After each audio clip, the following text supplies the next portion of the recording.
13 wealthy parents, including actress Felicity Huffman, and one coach will plead guilty to using bribery and other forms of fraud as part of the college admissions scandal, federal prosecutors in Boston said on Monday. Huffman, the Desperate Housewives star, pleaded guilty to paying $15,000 to a fake charity associated with Rick Singer to facilitate cheating for her daughter on the SATs, the complaint says. She faces up to 20 years in prison. In exchange for Huffman's plea, federal prosecutors will recommend incarceration at the low end of the sentencing range, a $20,000 fine and 12 months of supervised release. They will not bring further charges. A federal judge will have the final say on the outcome for Huffman and the other defendants. I am in full acceptance of my guilt, and with deep regret and shame over what I have done, I accept full responsibility for my actions and will accept the consequences that stem from those actions, she said in a statement. I am ashamed of the pain I have caused my daughter, my family, my friends, my colleagues and the educational community. I want to apologize to them and, especially, I want to apologize to the students who work hard every day to get into college, and to their parents who make tremendous sacrifices to support their children and do so honestly.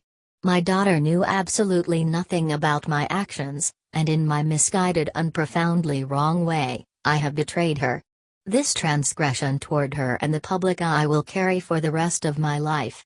My desire to help my daughter is no excuse to break the law or engage in dishonesty, she said in the statement.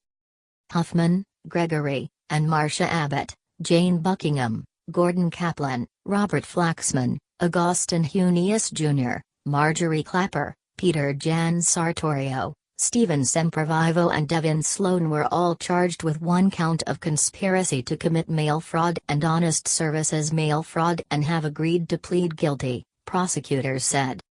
Bruce Isaacson and Davina Isaacson will plead guilty to conspiracy to commit mail fraud and honest services mail fraud. Bruce Isaacson will also plead guilty to money laundering conspiracy and conspiracy to defraud the IRS for taking a tax deduction for the bribe. Finally, Michael Center, the former men's tennis coach at the University of Texas, agreed to plead guilty to one count of conspiracy to commit mail fraud and honest services mail fraud. Prosecutors recommended a range of sentences for those pleading guilty, from 12 to 18 months and unspecified low-end amounts such as Huffman's recommended sentence.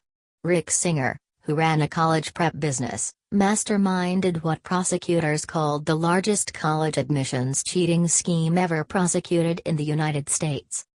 Singer helped wealthy parents cheat on standardized tests for their children, and he bribed college coaches to falsely designate the children as recruited athletes, smoothing their path to admission. The scheme helped the students get into highly selective universities like Yale, Stanford, University of Southern California and UCLA. Several of the central figures in the case have already pleaded guilty, including Singer.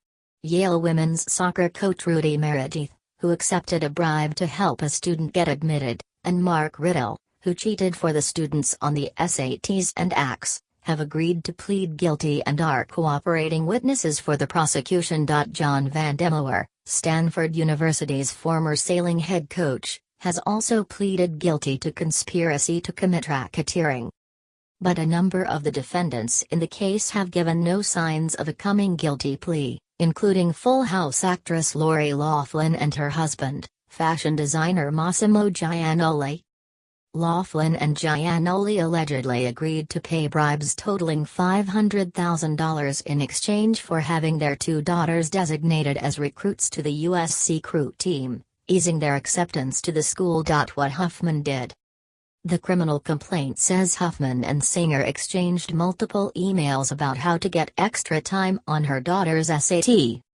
They then arranged for Huffman's daughter to take the SAT at a location controlled by an administrator who had been bribed by Singer, the complaint states. Riddle, the brains of the operation, then flew from Tampa to California to cheat on the test for Huffman's daughter. Huffman's daughter received a score of 1,420 out of a maximum of 1,600 on the SAT, a score about 400 points over her preliminary SAT exam a year earlier. Huffman later discussed the scheme in a recorded phone call with Singer, the complaint says. In court last week, Huffman acknowledged her rights, charges and the maximum possible penalties. She waived a pre-trial hearing, signed conditions of her release and then was free to leave. Her husband, the actor William H. Macy, is not charged in the case. Prosecutors will be asking for jail time for all defendants, according to a law enforcement official with knowledge of the investigation. The defendants are facing anywhere between 6 to 21 months in prison if convicted or if they plead guilty, the official added, though the exact sentence would depend on the number of factors. USC, Georgetown University and other schools implicated in the scheme have said they are reviewing the admissions of students accused of participating. Yale and Stanford have each expelled students associated with the scam.